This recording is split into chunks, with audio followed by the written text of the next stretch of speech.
खासदार नरेश म्हस्के यांनी समस्त ठाणेकरांच्या वतीने बजेटचे स्वागत केले आहे. राष्ट्रपतींच्या भाषणात ठाण्याचा उल्लेख हा आपल्यासाठी अभिमानाचा क्षण असल्याचे त्यांनी यावेळी सांगितले. देशाच्या अर्थमंत्री निर्मला सीतारामन यांनी 2025-26 करता आपल्या हिंदुस्थानचे बजेट सादर केलेलं आहे. विकास, प्रगती, गरीब नागरिक आणि आपला अन्नदाता शेतकरी यांच्या दृष्टीने उत्साहवर्धक, आनंददायक असं हे बजेट देशाला या जागतिक स्पर्धेत महासत्ता बनवण्याचं जे आपलं स्वप्न आहे त्याकडे नेण्याचा, प्रत्येक स्तरावरील नागरिकाचं जीवनमान उंचवण्याचं काम या बजेटने केलेलं आहे. सबका साथ, सबका विकास आणि सर्वसमावेशक विकास या बजेटचं महत्त्व आहे. उत्पन्न मर्यादा, जे 12 लाख उत्पन्न असणाऱ्यांना आता इन्कम टॅक्स भरावा लागणार नाही आहे, हा फार मोठा निर्णय, सर्वसामान्य मध्यमवर्गीय नागरिकांच्या फायद्याचा हा निर्णय माननीय नरेंद्र मोदी यांच्या नेतृत्वाखाली जे सरकार आहे त्यांनी घेतलेलं आहे. त्याचबरोबर जो आपला अन्नदाता आहे, जो शेतकरी राजा, किसान राजा, यासाठी सुद्धा अनेक निर्णय या बजेटमध्ये घेतलेले आहेत. पंतप्रधान धनधान्य योजना ही शेतकऱ्यांसाठी आहे योजना. मत्स्य उद्योग असेल, अनेक योजना यांनी या मध्यमवर्गीय, गरीबवर्गीय शेतकऱ्यांसाठी घेतलेल्या आहेत. सूक्ष्म उद्योगांना चालना दिलेली आहे. स्टार्टअपसाठी विशेष निधी उपलब्ध केलेला आहे. राज्यांना जे लोन घेता येणार आहे त्यासाठी सुद्धा विदाऊट इंटरेस्ट 50 वर्ष करता लोनची व्यवस्था केलेली आहे. त्यामुळे राज्यांचा विकास होणार आहे. जलजीवन मिशनची मर्यादा वाढवलेली आहे.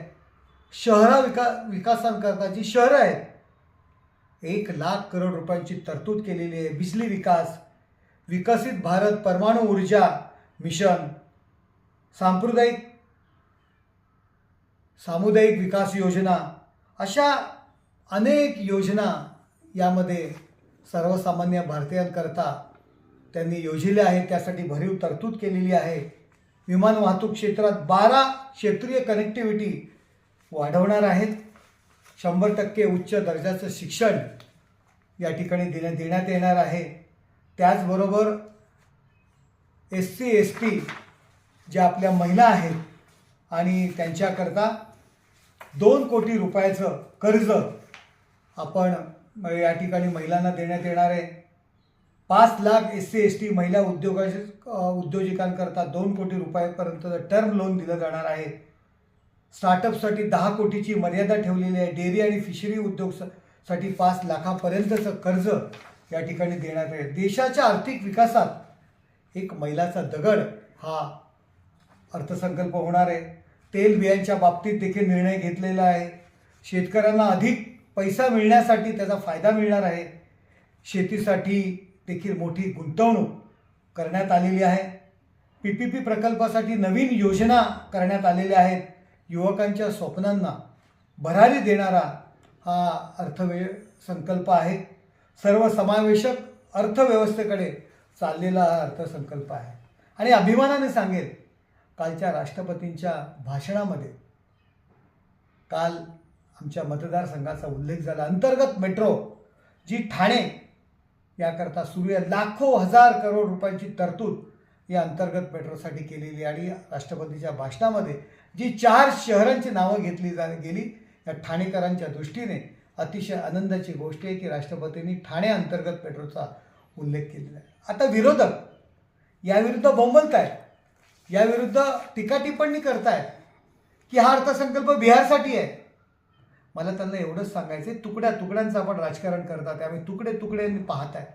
12 लाख रुपयाची जी इन्कम टॅक्स करता जी मर्यादा ठेवण्यात आलेली आहे ती काय फक्त बिहारच्या नागरिकांकरता आहे का हो? हिंदुस्थानातील नागरिक त्याचा फायदा घेणार नाही आहेत का? शेतकऱ्यांसाठी अनेक योजना त्या ठिकाणी या तरतूद केलेली आहे. त्यामध्ये काय फक्त बिहारच्या शेतकऱ्यांना त्याचा फायदा होणार आहे का? मत्स्य उद्योग असेल, गोडाऊन्स असतील, शिपिंग उद्योग असेल, त्याकरता जे तरतुदी केलेल्या आहेत त्या काही फक्त बिहारकरता त्याचा उपयोग होणार आहे का?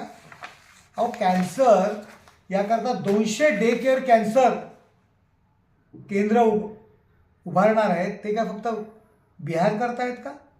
नव्या योजनांसाठी 10 लाख कोटीची गुंतवणूक करण्यात आलेली आहे. अनेक कॅन्सरवरची औषधं, मेडिकलमधली काही अनेक औषधं ही ड्युटी फ्री केलेली आहेत, त्यामुळे त्यांचे दर कमी होणार आहेत. ते काय फक्त बिहार करतायत का? 10,000 नवीन वैद्यकीय आणि वैद्यकीय पदव्युत्तर शिक्षणाच्या जागा वाढवलेल्या आहेत, 1 लाख जागा झालेल्या आहेत. त्या फक्त काय बिहार करतायत का? त्याचा उपयोग हिंदुस्थानाकरता होणार नाही आहे का? केवळ संकुचित वृत्तीने विचार करायचा आणि केवळ टीका करायचा हा त्याच्या मागचा उद्देश आहे. तुकड्या तुकड्यांचे राजकारण करण्याने तुकड्या तुकड्यांकडे पाहू नये. किसान क्रेडिट कार्डची मर्यादा 3 लाखावरनं 5 लाख करण्यात आलेली आहे. अनेक योजना सर्वसामान्य माणसांकरता केलेल्या आहेत. मी खास करून ठाणेकर जनतेच्या वतीने माननीय नरेंद्र मोदीजी आणि अर्थमंत्री निर्मला सीतारामन यांचा विशेष आभार मानेल की आपण देशाच्या विकासाच्या दृष्टीने जो अर्थसंकल्प मांडलेला आहे तो संसदेत मंजूर होईल, यात कुठल्याही प्रकारची शंका नाही. परंतु आमच्या ठाणेकरांच्या वतीने मी आपले विशेष आभार मानेन. हा देश पुन्हा एकदा आर्थिक महासत्ता बनवण्याच्या दृष्टीने, प्रत्येक नागरिकाला स्वयंपूर्ण करण्याच्या दृष्टीने, देशाच्या विकासाच्या दृष्टीने, राज्यांच्या विकासाच्या दृष्टीने आपण जे पाऊल उचललेलं आहे ठाणे